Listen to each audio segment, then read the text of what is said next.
Zelenskyy invites Trump to Ukraine. Come see what Putin did. Come to see people, civilians, warriors, hospitals, churches, children destroyed or dead, the Ukrainian president says after Palm Sunday attack on Sumy.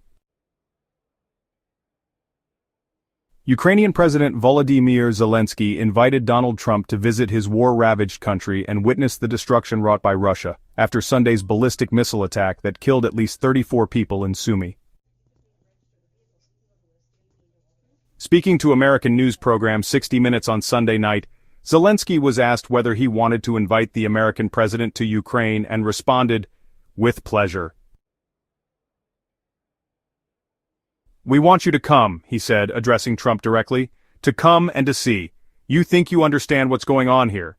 Okay, we respect your position, but please, before any kind of decisions, any kind of forms of negotiations, come to see people, civilians, warriors, hospitals, churches, children destroyed or dead," he said. Zelenskyy's plea aired hours after a Russian strike in the northern Ukrainian city of Sumy killed at least 34 people and wounded 117 more as they gathered to celebrate Palm Sunday. "Come look, and then let's move with a plan how to finish the war," Zelenskyy said. "You will understand with whom you have a deal. You will understand what Putin did." The visit would not be staged with actors, Zelenskyy said, adding Trump could go exactly where you want, in any city shelled by Moscow. The Kremlin fired 2 ballistic missiles at Sumy on Sunday, killing dozens of civilians who had gathered for a religious holiday.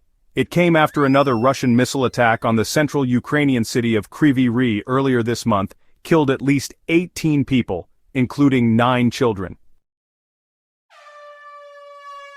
Trump, for his part, called Sunday's strike a horrible accident without providing evidence to back up his claim. "I think it was terrible, and I was told Russia made a mistake," he said. "But I think it's a horrible thing. I think the whole war is a horrible thing." Russia has repeatedly targeted civilian infrastructure in Ukraine over the course of its 3-year full-scale invasion. Overnight, a Russian drone struck a medical facility in Odessa, injuring at least 5 people. Trump's efforts to negotiate an end to Moscow's invasion have largely stalled, with the Kremlin quickly and repeatedly violating a 30-day, U.S.-brokered partial ceasefire, which has now expired. U.S. envoy Steve Witkoff traveled to Russia last week for another meeting with Russian President Vladimir Putin, who has rejected a proposal for a full ceasefire and demanded a lengthy list of concessions from Ukraine in exchange for ending the war. On Saturday, Trump hedged that the Ukraine-Russia talks might be okay, but added, "There's a point where you need to either put up or shut up." U.S. stock markets rise on Trump tariff rollback. U.S. stock markets opened higher on Monday after the White House announced that imports of Chinese-made smartphones and some other electronics devices would be exempted from tariffs. The rollback, issued early on Saturday, may end up being short-lived after President Donald Trump said these goods were simply being moved into a different tariff group or bucket. The exemption, temporary or not, sent shares higher in Europe, with the UK's FTSE 100 rising by 2% while leading indexes in France and Germany both climbed. Apple's share price rose sharply since as much as 80% of its iPhones intended for sale in the US are made in China. Most imports from China to the US had faced a levy of 145% under Trump's new trade regime. Beijing responded with its own 125% tariffs on American products coming into China. The Trump administration is expected to announce tariffs on semiconductors later, and smartphones, computers, and other electronic devices exempted will fall into this category. The technology-heavy Nasdaq Index rose by 2.2% in the first few minutes of trading on Monday. The S&P 500 added 1.6%, while the Dow Jones Industrial Average gained 1.1%. Apple's share price rose by 5.2%. President Trump says CBS and 60 Minutes should pay a big price for going after him. President Donald Trump bitterly attacked 60 Minutes shortly after the CBS News magazine broadcast stories on Ukraine and Greenland on Sunday, saying the network was out of control and should pay a big price for going after him.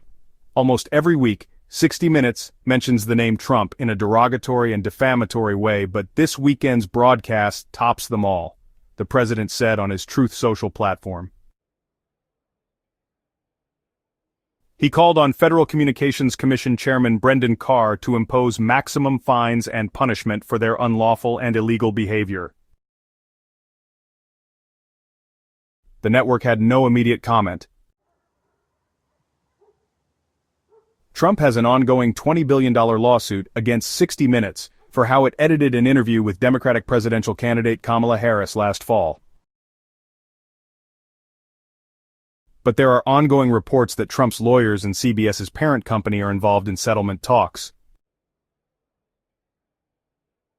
Carr and the FCC have launched a parallel investigation of CBS News about the same case, one of several that it has undergone that also involve ABC News, NBC, PBS, NPR, and the Walt Disney Company. Despite the legal battle, 60 Minutes has been unstinting in its coverage of Trump's administration since he took office for a second term, particularly correspondent Scott Pelley. He traveled to Ukraine to conduct an interview with that country's president, Volodymyr Zelenskyy, on the site of a Russian attack where 9 children were killed earlier this month. In the interview broadcast on Sunday, Zelenskyy said he has 100% hatred for Russian President Vladimir Putin for the invasion of Ukraine and invited Trump to visit his country to see what has been done. Also Sunday, correspondent John Wertheim reported from Greenland on what some people in that nation are saying about Trump's desire to take control. In his social media message, Trump said 60 Minutes was no longer a news show but a dishonest political operative simply disguised as news, and must be responsible for what they have done and are